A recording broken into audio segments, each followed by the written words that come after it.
एक बार माता पार्वती भगवान शिव से पूछती है, प्रभु, मुझे कल मेरी एक भक्त ने याद किया तो मैं उसकी विनती टाल नहीं सकी और रात्रि में उसके स्वप्न में पहुंच गई। तो मेरी उस भक्त ने मुझसे 3 प्रश्न पूछे। तो मैंने उससे कहा कि मैं तुम्हें कल पुनः तुम्हारे स्वप्न में आकर तीनों प्रश्नों के उत्तर अवश्य दूंगी। प्रभु, जब से मेरी भक्त ने मुझसे यह 3 प्रश्न पूछे हैं, तब से मेरा मन विचलित हो गया है। अतः आप मुझे उन तीनों प्रश्नों का उत्तर बताने की कृपा करें और मुझे संतुष्ट करें, जिससे मैं अपने भक्त को 3 प्रश्नों के उत्तर दे सकूं। भगवान शिव कहते हैं कि हे पार्वती, ठीक है, तुम अपने तीनों प्रश्न बताओ, मैं तुम्हें उत्तर देने का पूरा प्रयास करूंगा। तो माता पार्वती कहती है कि हे प्रभु, मेरा पहला प्रश्न है कि कौन सी स्त्री के भाग्य में पुत्र नहीं होता। मेरा दूसरा प्रश्न है कि कौन सा गहना पहनने से स्त्री या पुरुष की दर्दनाक मौत होती है। और मेरा तीसरा प्रश्न है कि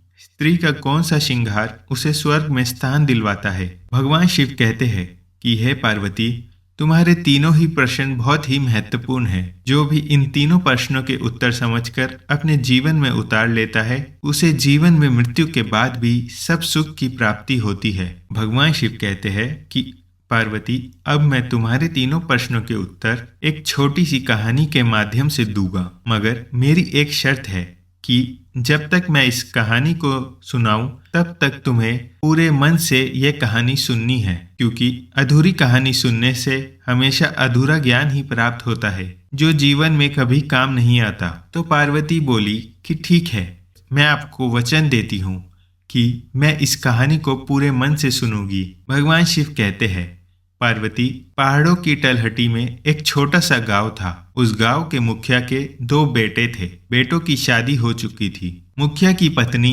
और मुखिया के बड़े बेटे की पत्नी दोनों का स्वभाव दुष्ट प्रवृत्ति का था। इसलिए मुखिया की पत्नी अपने बड़े बेटे की बहू को बहुत प्यार करती थी, मगर छोटे बेटे की पत्नी बहुत अच्छे स्वभाव की थी और वह एक पतिव्रता स्त्री थी। घर का सारा काम भी अकेले ही करती थी। इतना होने पर भी मुखिया की पत्नी और उसके बड़े बेटे की बहू उस छोटी बहू का हमेशा अपमान करते थे। भगवान शिव कहते हैं, पार्वती, मुखिया के बड़े बेटे की बहू का एक बेटा था। उधर छोटी बहू के पास एक बेटी थी। उसके पास कोई बेटा नहीं था। मुखिया की पत्नी और बड़ी बहू हमेशा छोटी बहू को पुत्र को लेकर ताना मारती रहती थी, मगर वह बेचारी क्या कर सकती थी। वह हमेशा सुनती रहती थी। भगवान शिव कहते हैं कि पार्वती, मुखिया की पत्नी बड़े ही दुष्ट स्वभाव की स्त्री थी। उसके कुटिल स्वभाव से सभी घर वाले परेशान थे।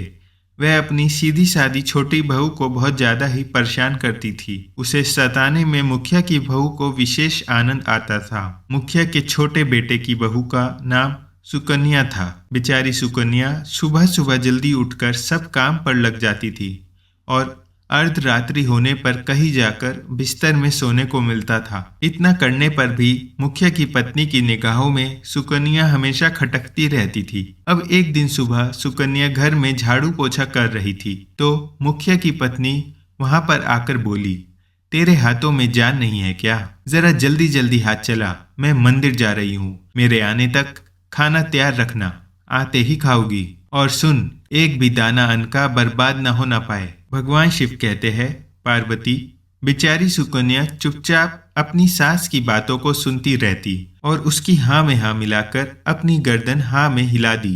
भगवान शिव कहते हैं, पार्वती, फिर घर की सफाई करके सुकन्या तुरंत ही खाना बनाने में जुट गई। खाना बनाते समय वह सोच रही थी कि एक पल के लिए भी तो चैन की सांस ले नहीं पाती, लेकिन सासू माँ हर काम में कमी निकालती रहती है। उनके ताने देने की आदत पता नहीं कब जाएगी। भगवान शिव कहते हैं कि पार्वती, सुकन्या खाना बना रही थी, तभी बाहर से दरवाजा खटखटाने की आवाज आई। तो सुकन्या ने सोचा, अभी भोजन तैयार ही हुआ है, लगता है सासू माँ जल्दी लौट आई है। फिर सुकन्या ने एकदम से दरवाजा खोला तो वहां पर एक सन्यासी खड़ा है। वह सन्यासी कहने लगा, बेटी, तेरा सुहाग अमर रहे, बाबा को कुछ भोजन करा दे, मुझे बहुत भूख लग रही है। भगवान शिव कहते हैं, पार्वती, सुकन्या बहुत ही सुशील तथा संस्कारी स्त्री थी।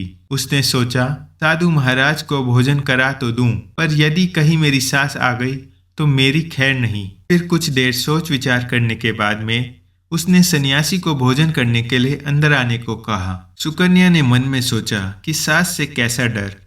यदि मेरी सास आ भी जाएगी और मुझे कुछ कहेगी तो मैं उनसे कह दूंगी कि मैं अपने हिस्से का भोजन उनको दे रही हूँ। भगवान शिव कहते हैं कि पार्वती, फिर ऐसा सोचकर वह सुकन्या साधु को भीतर ले आई और अतिथि धर्म का पालन करते हुए उस साधु को भोजन कराने लगी। अभी साधु भोजन कर ही रहा था कि सुकन्या की सास आ गई और फिर साधु को घर के भीतर बैठा भोजन करता देख करके तो उसका पारा 7वें आसमान पर चढ़ गया और एकदम से सुकन्या से कहने लगी, यहाँ कोई भंडारा या लंगर नहीं चल रहा। सुकन्या ने सास को रोकने की बहुत ही चेष्टा की, लेकिन उस दुष्ट स्त्री ने सन्यासी को धक्के मारकर उसके घर से निकाल दिया, उसका खाना उठाकर फेंक दिया। अब उसका क्रोध सुकन्या पर टूटा और कहने लगी कि मैंने तुझे कहा था कि अन्न का एक भी दाना बर्बाद मत करना, लेकिन तूने यह क्या किया?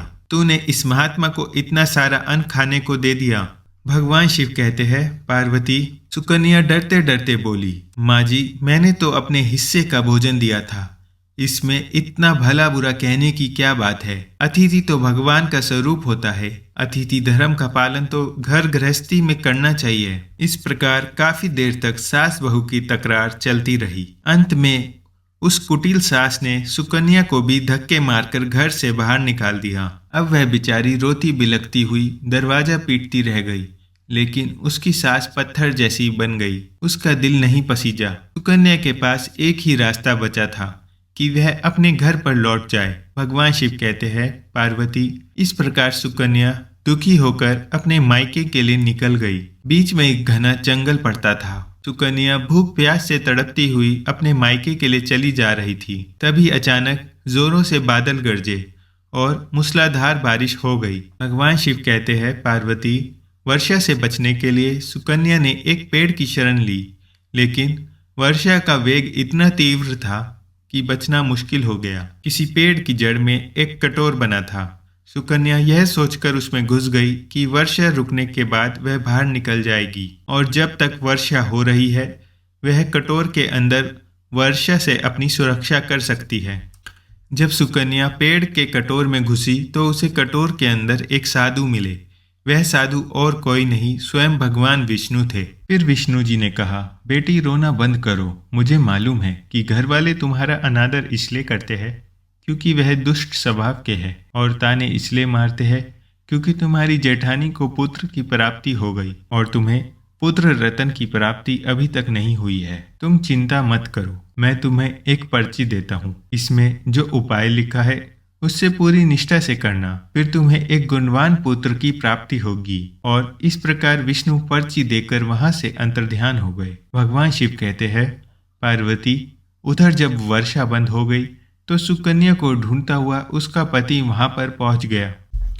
फिर वह सुकन्या अपने पति को लेकर के मायके ना जाकर इस जंगल में एक कुटिया बनाकर रहने लगी। फिर एक दिन सुकन्या को पुत्र का ख्याल आया और सोचने लगी, यदि मेरे पास एक भी पुत्र होता तो ससुराल में मेरी भी इज्जत होती। और वह सुकन्या ऐसा सोच ही रही थी कि तभी उसे संत की दी हुई वह पर्ची याद आ गई। फिर सुकन्या ने पुत्र प्राप्ति के लिए उस पर्ची को पढ़ा तो उसमें लिखा था कि बेटी, पुत्र प्राप्ति के लिए स्त्री को रात्रि के शयन काल में पुरुष के बाईं तरफ सोना चाहिए। ऐसा करने से कुछ समय के बाद में बाईं करवट लेटने से नाक का दाया स्वर और दाहिना करवट लेने से नाक का बायां स्वर चालू हो जाता है। फिर जब भी पुत्र प्राप्ति की इच्छा हो तो उस स्थिति में मिलने से पहले यह निश्चित कर लेना चाहिए कि पुरुष का दाया स्वर चलने लगे और स्त्री का बायां स्वर चलने लगे। इस समय गर्भ धारण किया जाना चाहिए। ऐसा करने से निश्चित ही पुत्र की प्राप्ति होती है। इसके विपरीत नाक का स्वर चलने से पुत्री की प्राप्ति होती है। पर्चे में आगे लिखा था कि मासिक धर्म शुरू होने के प्रथम 4 दिवसों में मिलन से पुरुष रुवंता को प्राप्त होता है। 5वीं रात्रि में मिलन से कन्या की प्राप्ति होती है। छठी रात्रि से मिलने से पुत्र प्राप्त होता है। 7वीं रात्रि से मिलने से बंध्या पुत्री होती है और 8वीं रात्रि में मिलने से ऐश्वर्यशाली पुत्र होता है। 9वीं रात्रि में मिलने से ऐश्वर्यशाली पुत्री प्राप्त होती है। 10वीं रात्रि में मिलने से अति श्रेष्ठ पुत्र होता है। 11वीं रात्रि में मिलने से सुंदर पर संदिग्ध आचरण वाली कन्या होती है। 12वीं रात्रि में मिलने से श्रेष्ठ और गुणवान पुत्र होता है। 13वीं रात्रि में मिलने से चिंतावर्धक कन्या और 14वीं रात्रि को मिलने से सतगुणी और बलवान पुत्र प्राप्त होता है। 15वीं रात्रि के मिलने से लक्ष्मी स्वरूप पुत्री और 16वीं रात्रि में मिलने से सर्वज्ञ पुत्र रत्न की प्राप्ति होती है। भगवान शिव कहते हैं कि पार्वती, इस प्रकार उस सुकन्या ने 16वीं रात्रि को अपने पति से मिलन करके गर्भ धारण किया। अब सुबह को स्नान आदि क्रिया से निर्मित होकर पूजा पाठ करके उस सुकन्या का पति लकड़ी काटने चला गया। तब ऐसा तूफान आया कि सुकन्या की झोपड़ी तूफान में उड़ गई और भारी वर्षा होने लगी। और फिर वह सुकन्या वर्षा से बचने के लिए एक पेड़ के कटोर में घुस जाती है। यह वही पेड़ था जिसमें पहले भी सुकन्या वर्षा से बचने के लिए छुप गई थी, और सुकन्या ने पेड़ के ऊपर अपना पता लिख दिया ताकि जब उसका पति वापस आए तो पेड़ पर लिखा हुआ पता पढ़कर इस कटोर के पास आ जाए। भगवान शिव कहते हैं, पार्वती, उधर वह सुकन्या जिस कटोर में जाकर छुपती है वो कटोर एक पेड़ की जड़ में बना हुआ था। उस पेड़ के ऊपर 2 राक्षसियों का निवास स्थान था। इधर तो वह सुकन्या वर्षा से बचने के लिए कटोर में छुपी हुई थी, उधर वह दोनों राक्षसी वर्षा से होकर पेड़ की तरफ भागी आ रही थी। फिर पेड़ पर आकर एक राक्षसी कहने लगी, अब तो चला भी नहीं जाता, वरना मन तो कर रहा है कि सोना टापू पर चली जाऊं। तो दूसरी राक्षसी बोली, इसमें भी क्या बड़ी बात है, ये पेड़ हमें अभी उड़ा करके वहीं पहुंचा देगा जहां पर सोने का टापू है। और ऐसा कहकर वह दोनों राक्षसी पेड़ की डाल पर बैठ गई और पेड़ एकदम से उड़ने लगा। उधर सुकन्या कटोर में छुपी हुई थी। कटोर में घुसते ही सुकन्या को नींद आ गई। पेड़ के उड़ने से लगने वाले धक्कों से सुकन्या की नींद खुल गई और पेड़ को उड़ता देख वह सुकन्या एकदम से घबरा गई। फिर जब सुकन्या ने बाहर झांक कर देखा तो पेड़ की डाल पर 2 राक्षसी बैठी थी। अंततः सुकन्या ने फिर से परिस्थितियों के साथ समझौता कर लिया और सोचा कि अब जो होगा अच्छा ही होगा। और फिर कुछ देर की उड़ान के बाद वह पेड़ एक सोना टापू पर पहुंचकर उतर गया। उधर दोनों राक्षसियों को भूख लग रही थी। वह दोनों शिकार की तलाश में निकल गई। भगवान शिव कहते हैं, पार्वती, उन दोनों राक्षसियों के बाहर जाने के बाद वह सुकन्या कटोर से बाहर निकली और उसने चैन की सांस ली। अब जैसे ही सुकन्या ने सोना टापू पर फैली रेत को देखा तो एकदम से अचंभे में पड़ गई कि यह रेत तो चमचमा रही है। और फिर जैसे ही सुकन्या ने रेत को हाथों में उठाया तो एकदम से चिल्लाने लगी, अरे यह तो सोने की रेत है। और फिर सुकन्या ने अपनी धोती के आंचल में जितनी रेत रख सकती थी उसने बांध ली और फिर पुनः आकर चुपचाप इस कटोर में घुस गई। भगवान शिव कहते हैं, पार्वती, इधर तो सुकन्या का कटोर में पुनः वापस जाना हुआ, उधर दोनों राक्षसियां पेड़ पर वापस आ गई और आपस में कहने लगी, आज तो भरपेट खाना खाकर पूरी तृप्ति हो गई, अब चलो वापस लौट जाते हैं हम जहाँ से आए थे। और फिर उसी प्रकार थोड़ी देर में वह पेड़ उड़कर फिर उसी स्थान पर पहुंच गया जहां से वह उड़कर गया था। वह सुकन्या तब तक उस कटोर में छुपी रही जब तक वह राक्षसियां किसी कारणवश पेड़ के बाहर नहीं निकली। और जैसे ही दोनों राक्षसी उस पेड़ के बाहर गई वैसे ही सुकन्या सोने की रेत लेकर उस कटोर से बाहर आ गई और मन में सोचने लगी कि इतना सारा सोना देखकर तो मेरी सासू माँ खुश हो जाएगी और मैं अब अपनी ससुराल में वापस जाऊंगी।